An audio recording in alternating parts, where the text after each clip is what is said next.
मेरे प्यारे भाइयों, आप सबको प्रणाम, नमस्कार, सत श्री अकाल और आदाब। दोस्तों, आज किसान आंदोलन जो है वो पंजाब, हरियाणा, पश्चिमी उत्तर प्रदेश में जोर पकड़ चुका है।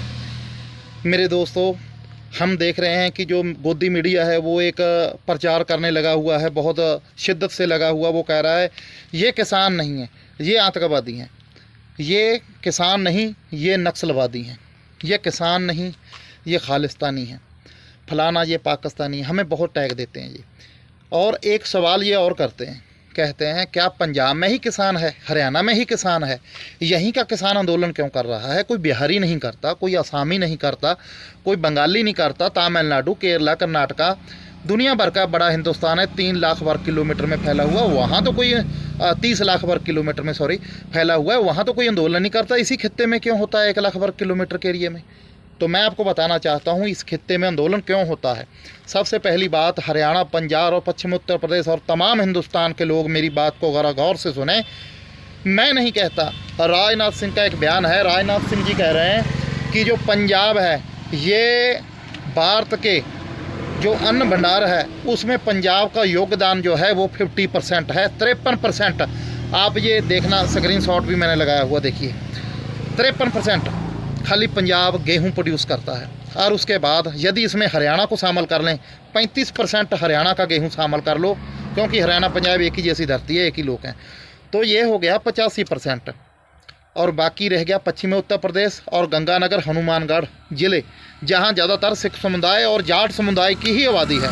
जाट समुदाय, मैं एक भाईचारे का नाम ले रहा हूँ, एक बिरादरी है हमारे पंजाब, हरियाणा, पश्चिमी उत्तर प्रदेश, राजस्थान में जाट बेल्ट भी कहा जाता है इस इलाके को। ये लोग खेती करते हैं, ये मेहनती कौम है, इनके बच्चे फ़ौज में भी शामिल हैं। लेकिन कई सरकारी टट्टू जिन्होंने सदियों से बाहरियों की गुलामी करी है, हम कभी गजनी को हिंदुस्तान नहीं लेके आए, कोई जाट नहीं लेके आया गजनी को। कौन सी बरादरी का बंदा लेके आया था जानते हो आप? बाबर को चिट्ठी हमने नहीं लिखी थी, जाटों ने। बाबर को चिट्ठी राणा सांगा ने लिखी थी कि हिंदुस्तान पर आओ, इब्राहिम लोदी के ऊपर हमला करो। तो किसी जाट ने बाहरी हमलावर को नहीं बुलाया। जाटों ने तो हमेशा ही अपनी सरहदों की हिफाजत करी है, चाहे वो सरहद काबुल के पास हो, चाहे वो सरहद आज वर्तमान समय की वाघा बॉर्डर के पास हो। हमने तो सरहदों पर हिफाजत करी है। और उसके बाद हमने तुम्हारा पेट भरने के लिए अनाज पैदा किया। 53% पंजाब पैदा करता, 35% हरियाणा गेहूं पैदा करता है, ये हो गया 85%। बाकी का गंगानगर, हनुमानगढ़ और हमारा ये जो इलाका पश्चिमी उत्तर प्रदेश का, ये लगा लो। हमारे पश्चिमी उत्तर प्रदेश में गन्ना बहुत ज़्यादा होता है, आप सब लोग जानते हो। ये इस इलाके में गन्ना होता है। मैं शहरी वर्ग के लोगों को कहना चाहता हूँ, सभी को नहीं, जो किसानों के विरोधी हैं, कि जो मीठा सुबह ना चीनी डाल के चाय पीते हो, वो चीनी ही मुजफ्फरनगर की मिलों से आती है और उन्हें पैदा एक किसान करता है, जिनको तुम खालिस्तानी, आतंकवादी, फलाना फलाना कुछ कहते हो। और एक बात, आप लोग कहते हो यही लोग आंदोलन क्यों करते हैं, इसका सबसे बेहतरीन जवाब आपको मैं दूंगा। यही जवाब है कि यहाँ हम लोग 90% अनाज की पैदावार जाट बेल्ट में होती है, चाहे वो पंजाब, हरियाणा, ये इलाके में 90% अनाज पैदा करते हैं। और आबादी कितनी है? आबादी कितनी है आप जान के हैरान होंगे। इस इलाके की तकरीबन जो आबादी है वो 10 करोड़ से ज़्यादा नहीं है। 1.5 अरब 50 लाख, 50 करोड़, 1 अरब 50 करोड़ लोगों का पेट भरने का काम 10 करोड़ की आबादी करती है। इसमें भी बहुत कम है, 40 लाख आदमी होगा जाटों का जो खेती करता है। आप हैरान परेशान होंगे कि आज हमारे साथ हो क्या रहा है। हमारे साथ इस तरह व्यवहार किया जा रहा है जैसे हम किसी दूसरी दुनिया से आए हों। हमारे ही बच्चे फ़ौज में भर्ती हैं। और पंजाब के बॉर्डरों पे जो हरियाणा की पुलिस है वो तो मालूम है आपको, अपनी भाई हैं। लेकिन इन्होंने क्या किया, असम से, तमिलनाडु के वो लोग लगाए हैं वहाँ जो हमारी भाषा ही नहीं जानते। वो सिपाही है, उसके लिए तो पंजाबी एक दुश्मन है, हरियाणवी उसके लिए एक दुश्मन है। उन सीआरपीएफ के जो रैपिड एक्शन फोर्स है ना, उसके लिए हम लोग जो हैं वो आतंकवादी हैं। उनके अधिकारियों ने बताया है कि ये तुम्हें लंगर खिलाएं, कुछ भी करें। एक देखा ना अपने वीडियो में, वो एक बेचारा किसान का बेटा था, वो लंगर लेके गया पुलिस वालों की तरफ कि मैं आपको पेट भर दूँ, आप खाना खा लो, आप भी भूखे होंगे। तो आगे से उसके ऊपर गोली मार दी गई, उस नौजवान को रबड़ बुलेट मारा गया उसको। आप देख लो, क्योंकि उनको पता ही नहीं है ना वो भाषा जानते हैं, उनके लिए तो वो हमारे दुश्मन है। उसी प्रकार जिस प्रकार जाट रेजिमेंट को लगाया जाता है मिजोरम में, मिजोरम का जो आदमी है वो जाट फौजियों को वो दुश्मन समझता है, सरदारों को वो दुश्मन समझता है। मेरी बात समझ रहे हो ना। वहाँ लोकल फोर्स नहीं लगाएंगे, ये दूसरे इलाके की फोर्स लगाते हैं जो भाषा भी नहीं जानती। तो दोस्तों ये लेकिन वो जो नौजवान हैं पुलिस फोर्स में वो भी किसानों के ही बच्चे हैं, भले ही वो तमिलनाडु से हों, वो भी ज़मीन से जुड़े हुए हैं, लेकिन उनका ब्रेन वॉश कर देते हैं। आर्मी में जब बंदा भर्ती होता है ना तो उसकी जमात, जैसे मुसलमान नहीं लगाते जमात लगा के आ रहा हूँ, वैसे ही जमात लग जाती है इनकी, तो इनका ब्रेन वॉश हो जाता है, अपने नहीं रहते, पराये हो जाते हैं। जिसके साथ विचार नहीं मिलते वो अपना नहीं, भले ही वो कहीं का हो, चाहे वो चीन का आदमी हो, असम का हो, मेघालय का, मणिपुर का, त्रिपुरा, अगरतला, कहीं का भी यार हो, ऑस्ट्रेलिया का हो, अफगानिस्तान का हो, जिससे हमारे विचार मिलते हैं वो हमारा भाई है। जिससे विचार नहीं मिलते वो चाहे सगा भाई हो, वो रॉन्ग है, उससे दूर हो जाना ही बेहतर है। तो दोस्तों अनाज पैदा करते हैं किसान 90%, इसीलिए लोग इनको अन्नदाता कहते हैं। गौरव आर्या जैसा एक चाल पूस जो कि सरकारी, मैं उसको मशीनरी का पुर्जा कहता हूँ, वो आदमी कहता है खालिस्तानियों को मारो पीटो फलाना करो धमकाना करो। भैया तुमसे पहले बहुत आके चले गए। यहाँ जकरिया खान भी आया था जिसने कह दिया था एक सरदार का सिर लेके आओ, 1 रुपया कीमत मिलती थी उस टाइम भी हमारे सिरों की, हमें गाँव में ढूंढ ढूंढ कर कत्ल किया जाता था। उसके बाद जकरिया खान के बाद मीर मन्नू आया, उसने हमारी जो माएँ थी ना, बुजुर्ग औरतें जाटों की, उनके बच्चों के गले काट के, हाथ पैर काट के, फ़ोटोएं देख लेना पड़ी होंगी, उनके गलों में हार डाल दिए थे। तब भी उन्होंने अपना जो टीचा था उसको नहीं छोड़ा था। जो उनके सामने टीचा क्या था, ये बड़ा अच्छा सवाल है। उनके सामने जो लोग शहादत प्राप्त करते थे उस दौर में मुग़लों से लड़के, उनका टीचा क्या था? उनका था राजसी सत्ता की प्राप्ति। राजसी सत्ता, यदि आपके पास राज नहीं होगा तो गुरु गोबिंद सिंह जी एक बात कहते हैं बहुत ही बेहतरीन, राज बिना न धर्म चले, धर्म बिना सब धले मले। राज के बगैर धर्म नहीं चलता, राज के बगैर आप आगे सर्वाइव नहीं कर सकते। राज, हुकूमत, हुक्मरान होना बहुत ही ज़रूरी है। यदि हुक्मरान आपका होगा तो दूसरा जो सिपाही फोर्स है ना वो आप पे जुल्म नहीं करेगी। अब एक गुजराती आदमी भाइयों हिंदुस्तान का वज़ीर आज़म प्रधानमंत्री है, वो एक ऐसा आदमी है जो शहरी वर्ग से आता है, हम सब लोग जानते हैं। पूंजीपतियों का वो मैं समझता हूँ एक मोहरा है, पूंजीपतियों का, अडानी और अंबानी का। वो इंसान चाहता है कि जैसे मेरे आका RSS का जो मोहन भगवत नागपुर में बैठा, जैसा वो देश करता है वैसे ही वो काम करता है। जाटों को तो वैसे ये हिंदू मानते भी नहीं हैं। तो दूसरा इसीलिए अगर यार हमें ये इज्जत देते हैं भाइयों, हमें कुत्ते ने काटा था कि हम धर्म छोड़ के जाते। हमने सिख धर्म क्यों अपनाया आज से 300 साल पहले, 250-300 साल पहले? इसीलिए तो अपनाया था ना। हमें तो ये नीच समझते हैं, गलत समझते हैं, ये जलते हैं हमसे। हम हैं 6-6 फुट के तकड़े गोरे चिट्टे और ये हैं साले 4.5 फुट के, और इनमें ना तो बहादुरी है। आप समझते ही हो मैं क्या बोलूँ यार। अब चलो छोड़ो, किसी का दिल दुख जाएगा, कई अपने भी दोस्त हैं। तो भाइयों हमारा इनसे कोई झगड़ा नहीं है, मसला यही है कि भैया हमें ये कहते हैं अन्नदाता क्यों कहते हो? अरे भैया हम अन्नदाता हैं, हम तुम्हें 90% अन्न देते हैं इसलिए अन्नदाता हैं। दूसरे हिंदुस्तान के इलाके कुछ भी नहीं देते, वो इतना भी अनाज पैदा नहीं करते कि वो खुद सर्वाइव कर सकें। आपको याद होगा जब 1945 में दूसरा विश्व युद्ध लगा है ना, उस टाइम बंगाल में 1 करोड़ बंदा कत्ल हो गया था। कैसे कत्ल हो गया था? उनका कातिल कौन था? यूनाइटेड किंगडम बरतानिया का प्रधानमंत्री चर्चिल, वो कातिल था उनको बंगालियों का, 1 करोड़ बंगाली का, क्योंकि उसने अनाज इकट्ठा करके पूरा यूरोप में भेज दिया। हिंदुस्तान का अनाज इधर बंगाल में जाने नहीं दिया। बंगाली लोग भूख से मर गए थे 1 करोड़। वही हालात तुम्हारे फिर हो जाएंगे यदि ये इलाका तुमसे बागी होकर के जाट बेल्ट अलग हो गई ना, तो तुम लोग भूखे मर जाओगे। हमें मत कहो आतंकवादी, हमें मत कहो खालिस्तानी, हम तुम्हारे भाई हैं, तुम्हारे साथ ही रहना चाहते हैं। हमने कभी अलग मुल्क नहीं मांगा। 1947 में भी गुजरातियों ने देश को अलग किया। आप जानते हो मोहम्मद अली जिन्ना कहाँ का था? गुजरात का। एक हिंदू परिवार में उसका जन्म हुआ था और वो कहाँ चला गया था? कराची चला गया था, मुसलमान बन गया। उसके बाद तुम्हारी जड़ों में उसने तेल दे दिया। उसका बाप मछली का व्यापारी था, समझे ना। उसका गांव भी है, उसका घर भी है, मोहम्मद अली जिन्ना का, गुजरात में। आप दूसरी बात, पटेल कहाँ का था? पंडित नेहरू, सॉरी महात्मा गांधी कहाँ का था, आप सब लोग जानते हो। पंजाब के लोगों ने तो हमेशा जा रहा हिफाजत करिए देश की।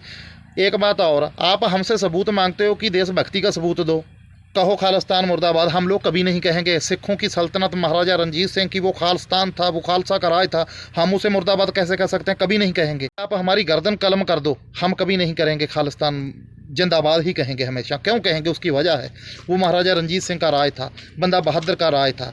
अरे उसी झंडे ने, उसी राजबाग ने तुम्हें हुक्मरान बनाया है। तुम इतने एहसान फरामोश हो कि जिसकी मिसाल दुनिया में कहीं नहीं है। आप सबसे बड़े एहसान फरामोश लोग हो, जिनका खाते हो अनाज, उन्हें तुम उग्रवादी बोलते हो। अरे भैया, ये मुल्क जब बना हिंदुस्तान 1947 में, तो हमारे साथ क्या हुआ? मैं पूर्वियों को बताना चाहता हूँ, जो पूर्वी भारत के लोग हैं, जहाँ सेंट्रल इंडिया के लोग हैं, वो हमें आतंकवादी कहते हैं ना, खालिस्तानी कहते हैं। एक चीज़ बताता हूँ आपको। जब पाकिस्तान बना, पाकिस्तान इंडिया को डिवाइड करने के जो मतलब जब इंडिया को डिवाइड किया गया ना, तकसीम किया गया, समझ लिए, उस वक्त सिखों ने उसमें कोई सिग्नेचर नहीं किया। मोहम्मद अली जिन्ना जो गुजरात का था, महात्मा गांधी जो गुजरात का था, इन लोगों ने, और जवाहरलाल नेहरू ये इलाहाबाद के थे, इन्होंने याद अलग किया है, पाकिस्तान बनाया है। और पाकिस्तान बनने से हमें क्या हुआ? हमारा 1 करोड़ आदमी बेघर हो गया, मतलब बेघर हो गया। उधर से लोगों को उठकर भागा के इधर आना पड़ा, इधर के लोगों को, मुसलमानों को उधर जाना पड़ा। मतलब पूरा जो भाईचारक साँझ थी उसे ख़त्म कर दिया गया। 2.5-3 लाख हमारी बहनों का बलात्कार हुआ, 10 लाख लोग हमारे मारे गए, 10 लाख लोगों का कत्ल करवा के हमने 2.5 लाख अपनी महिलाओं का बलात्कार करवा के आपको हिंदुस्तान दिया। और आपने क्या किया? हमें आतंकवादी कहते हो। एक चीज़ और, मैं अपने लेनिन, जिन्होंने लेनिन को पढ़ा है वो अच्छी तरह से जानते हैं कि उसकी विचारधारा क्या है समाजवाद की। तो मैं समाजवाद की बात ना करूं तो बात ख़त्म नहीं करता। मैं समाजवाद के बारे में आपको चीज़ बताना चाहता हूं। लेनिन कहता है, जो डेमोक्रेसी है, डेमोक्रेसी जिसे प्रजातंत्र कहा जाता है, हम लोग प्रजातंत्र या लोकतंत्र कहते हैं, जो प्रजातंत्र है, लोकतंत्र है, ये डिक्टेटरशिप है। मेरी बात समझ रहे हो ना? ये डिक्टेटरशिप है किसकी? जिसकी मेजॉरिटी है, जिस कम्युनिटी की मेजॉरिटी है ना, उसकी डिक्टेटरशिप है। वो प्रचार करते हैं, जो कम गिनती के लोग हैं, माइनॉरिटी के लोग हैं, उनके खिलाफ अपने लोगों को मुतहद करते हैं और वोट लेते हैं। और मुसलमानों को, सिखों को, ईसाइयों को, दलितों को, जाटों को, इनके खिलाफ वो प्रचार करते हैं। और वोट किसकी लेते हैं वो लोग?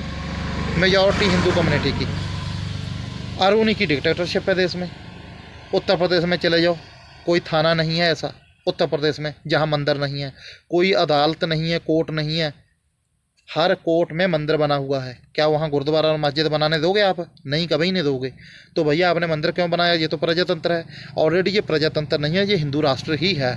आप इसको और किस प्रकार से हिंदू राष्ट्र बनाना चाहते हो? मैं आरएसएस से पूछना चाहता हूँ। आरएसएस चाहती है हिंदू राष्ट्र बनाना।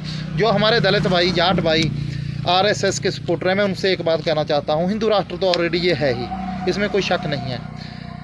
आप बताइए कैसा हिंदू राष्ट्र चाहते हैं? आप चाहते हो कि जो दलित हैं उनसे शिक्षा का अधिकार छीन लिया जाए? यही चाहते हो ना आप? हमें कोई दिक्कत नहीं है, हम टकरा लेंगे। हम जाट हैं, हम टकरा लेंगे।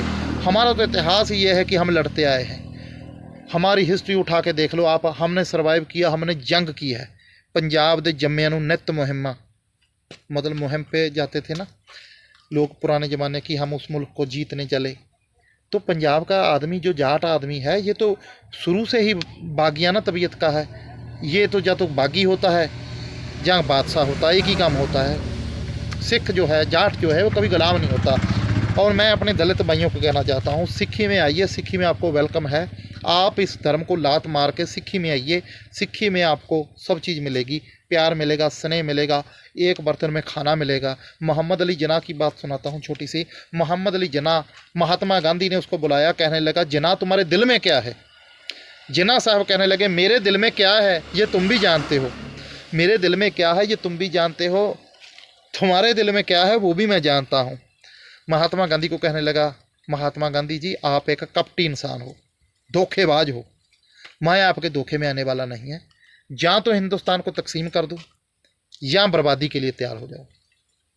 तो मोहम्मद अली जिन्ना ने, जब महात्मा ने उसे समझाने की कोशिश करी, कुछ लोग महात्मा के आगे बैठे थे, मुसलमान हिंदू, तो मोहम्मद अली जिन्ना ने कहा कि गांधी साहब मुझे पानी पीना है, गिलास पानी दीजिए। महात्मा गांधी ने एक बंदे को बुलाया, उसने पानी का गिलास ला के दिया।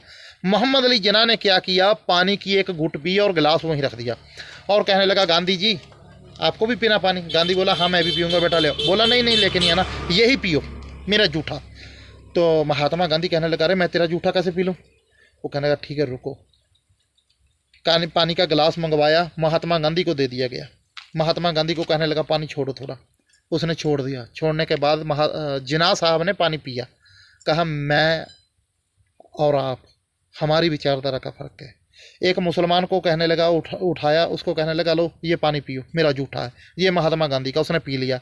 उसने कहा, एक हिंदू उठ के आओ। एक हिंदू उठ के आया, उसे कहने लगा, लो पानी पियो। उन्होंने कहा, भैया हम जूठा नहीं पीते किसी का, चाहे हमारी घर का कोई मेंबर हो, हम उसका जूठा नहीं पीते। आप तो मुसलमान हो, आपका कैसे पी लें? वो कहने लगा, बस यही फ़र्क है, मैं ट्रक चलाता हूँ, आप लोग जानते हैं मुझे, हम इधर ट्रक लेके आते हैं, पश्चिमी उत्तर प्रदेश तो छोड़िए, आप हिंदुस्तान के चप्पे चप्पे से वाकिफ़ हूँ। जब हम ट्रक लेके आते हैं ना, तो हमें सरदार लोग क्या करते हैं, हम बैठ जाते हैं खाना खाने।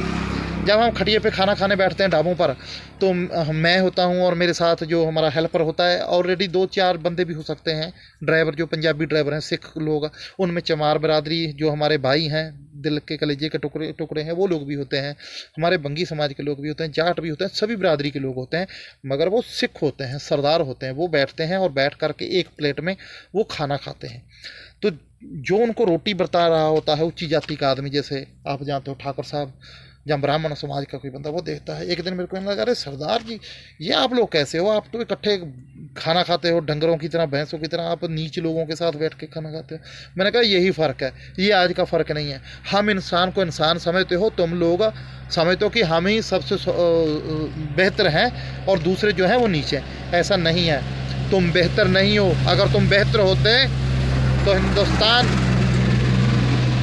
बाबर के कब्जे में नहीं जाता, बाबर के कब्जे में कभी नहीं जाता। और बाबर को बुलाने वाला कौन था? राणा सांगा। इतिहास पढ़िए, हिस्ट्री पढ़िए मेरे भाइयों, ताकि आप लोग जागरूक हो जाएं। जो लोग भी किसानों को आतंकवादी बोलते हैं, उनके लिए बेहतरीन जवाब यही है कि आप लोग नमक हराम हो। आप लोग, जो आपको अन्नदाता है ना, जो आपका, आप उसी की मुखालफत करते हो, तो आप एहसान फरामोश लोग हो। हिंदुस्तान में कास्ट वॉर सदियों से रही है। हम लोग जातिवादी लोग हैं हिंदुस्तानी तकरीबन, लेकिन जब हम सिख बन जाते हैं तो हम जात पात का जो हमारे भेद है उसको ख़त्म कर देते हैं। आज अगर सिख सल्तनत होती वजूद में, तो आप एक मेरी बात मानिए, जात पात का कोई मैटर नहीं होना था, सब बराबर होते। और अमीर सबसे ज़्यादा, अमीरता की निशानी, मतलब पैमाना क्या है? पैमाना यही है कि भाइयों, अनाज जितना पैदा होता है उतना किसी दुनिया के किसी इलाके में अनाज नहीं पैदा होता। आज विश्व की नज़र है पंजाब पर, हरियाणा पर, जाट लैंड पर, दुनिया की नज़र है आज कि ये इलाका वो इलाका है जहाँ हिंदुस्तान 145 करोड़ लोगों को भोजन, रोटी यहीं से मिलती है। आप समझिए, समझदार बनिए। मैं समझता हूँ आप गलतियाँ नहीं करोगे जैसे इंदिरा गांधी ने करी थी। किसानों के ऊपर गोली चलाना बंद करिए, उनके ऊपर आंसू गैस के गोले छोड़ने बंद करिए। आप जितना स्प्रिंग को दबाओगे वो उतना ही ऊपर तक उठेगा। अगर आपने वहाँ बंदे कत्ल कर दिए किसान, तो उसका परिणाम क्या होगा आप जानते हो ना। गुरु गोबिंद सिंह जी का एक बेटा जंग में शहीद हो गया, दूसरा उनके पास खड़ा है, कहने लगा, गुरु पिताजी मैं भी युद्ध के मैदान में जा कर के अपने भाई की तरह लड़के शहादत देना चाहता हूँ। गुरु जी ने कहा, थापी दी कंधे पर, कहने लगे, जाओ बेटा। उनका बेटा जो बाबा जुझार सिंह था, वो मैदान जंग में बाहर आता है और तलवार के साथ युद्ध करता है मुगलों से, पहाड़ी राजपूत राजाओं से। उनका कैसे भूल सकते हैं? 22 हिंदू राजपूत राजा पूरी ताकत से लगे हुए थे सिखों को ख़त्म करने के लिए, गुरु गोबिंद सिंह जी को गिरफ्तार करने या उनको कत्ल करने, शहीद करने के लिए पूरी ताकत से लगे हुए थे पहाड़ी राजपूत राजे। उस जंग के मैदान में बाबा जुझार सिंह बाहर निकलते हैं मैदान में और युद्ध करते हैं। तो गुरु गोबिंद सिंह जी एक तीर कमान लेकर के तीर बड़ी जोर से छोड़ते हैं नार खान की तरफ, जो मलेरकोटला का था। वो जख्मी हो जाता है, मारा जाता है, सॉरी।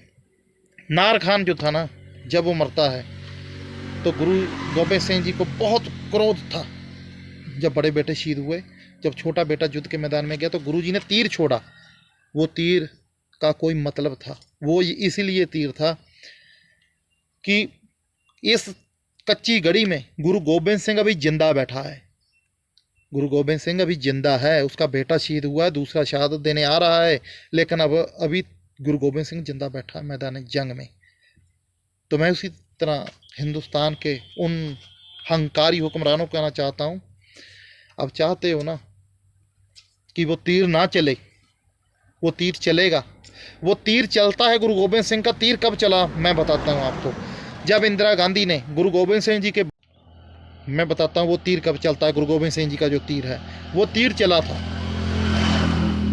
जब इंदिरा गांधी ने गोल्ड दरबार साहब में सिखों को, गुरु गोबिंद सिंह जी के बच्चों को शहीद किया, तो गुरु गोबिंद सिंह जी ने तीर चलाया था। वो तीर का नाम क्या था? सतवंत सिंह, बेअंत सिंह। गुरु गोबिंद सिंह जी ने तीर चलाया था पूना में, जानते हो।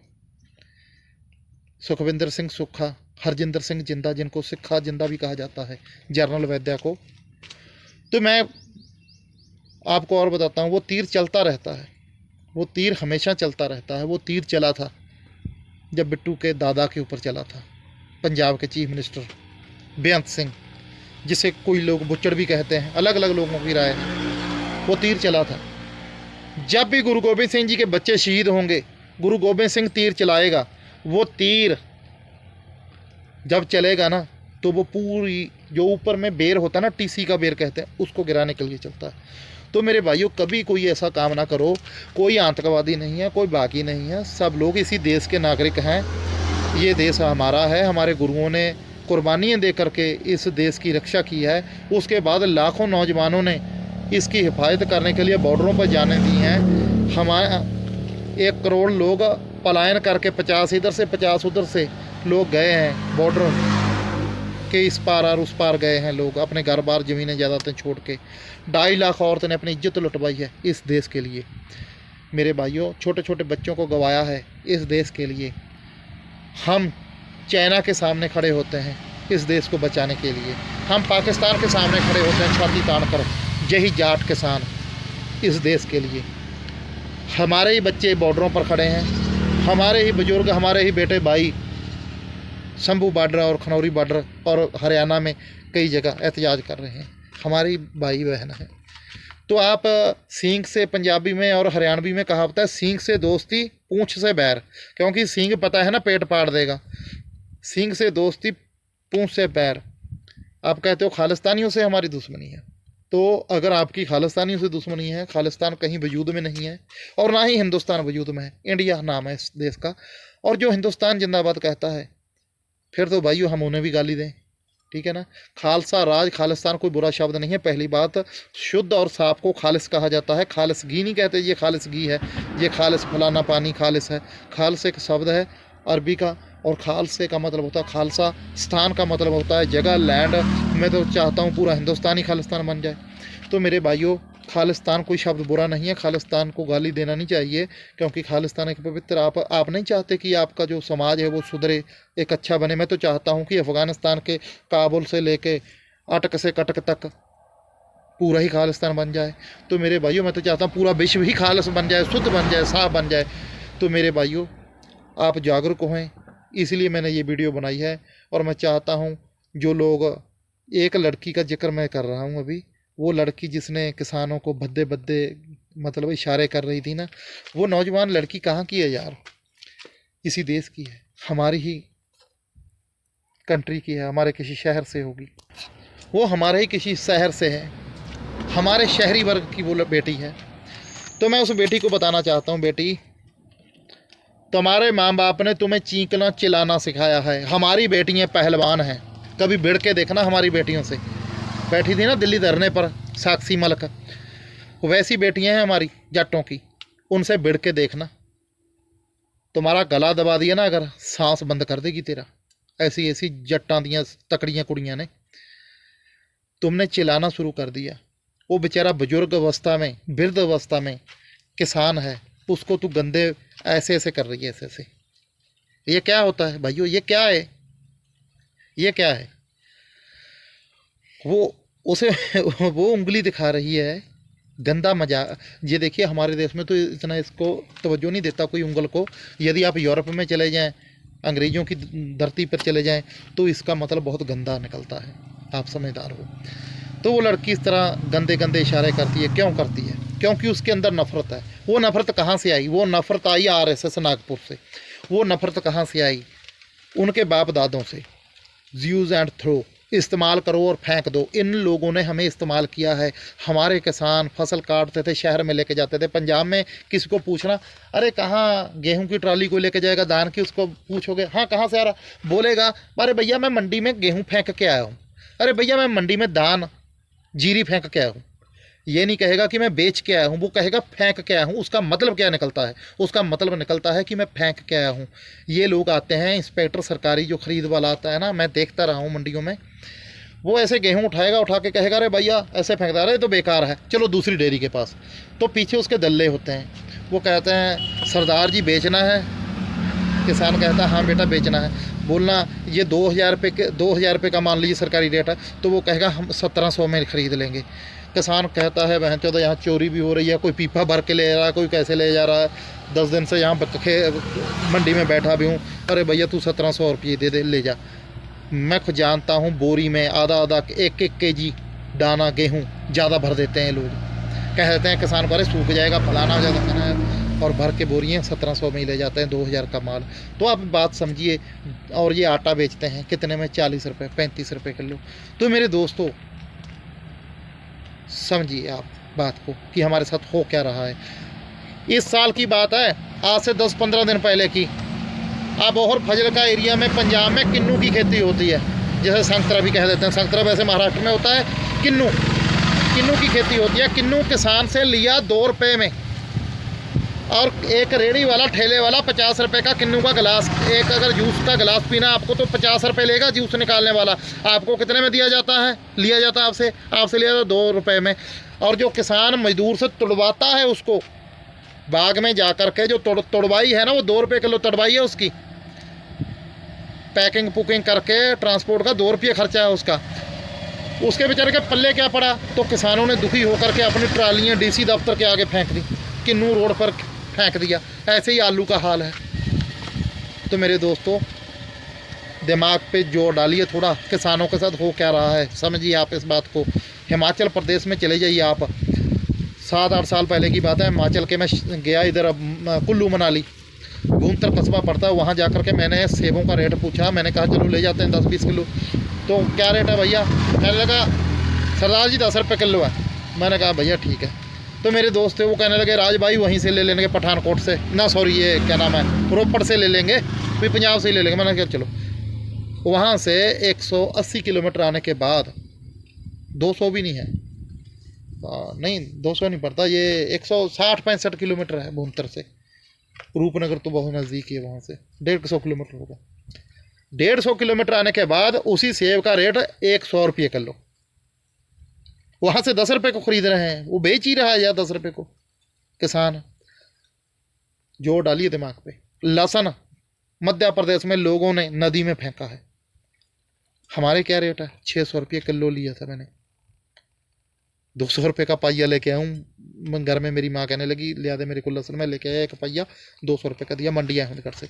तो मेरे दोस्तों समझिए यार, आप किसान, हम आपको क्या क्या समझाएं? आप खुद से आने हो यार, आपने ही भाइयों की मुखालफत करना। मैं ये उन लोगों को कह रहा हूँ जो हमारे जट्टों के घर में पैदा हो गए, जाटों के ही खिलाफ बोलते हैं। भाइयों जागरूक हो यार, दिमाग पे कुछ जोर डालो। हम लोग, मेरे जैसे पता नहीं कितने नौजवान हैं जो आपको हाथ जोड़ के रोज़ समझा रहे हैं। आप कौम के साथ गद्दारी कर रहे हो, अपने ही भाइयों को कह रहे हो ये खालिस्तानी है या फलाने दीवान। अरे खालिस्तान पूरा हिंदुस्तान ही खालिस्तान है यार, हमारे लिए पूरा हिंदुस्तान ही खालिस्तान है। मैं झारखंड में खड़ा हूँ, यही खालिस्तान है मेरे लिए। तो भाइयों सुधर जाओ, आप अपने घर लौट आओ। आपका घर है, आपका घर तोड़ दिया गया था 1947 में, तोड़ा आपका घर। कानपुर से काबुल तक जाट लैंड को तोड़ तोड़ के इन्होंने टुकड़ों में बांट दिया और आपकी ताकत को फिनिश कर दिया। इनकी ताकत मुतहद है, इकट्ठे हैं। तो भाइयों इतना ही। सैल्यूट है आप सब लोगों को जो भी किसान एजिटेशन में लगे हुए हैं। No farmer no food. तो मेरे भाइयों प्यार भरी सत श्री अकाल, सलाम और राम राम। धन्यवाद वीडियो देखने के लिए।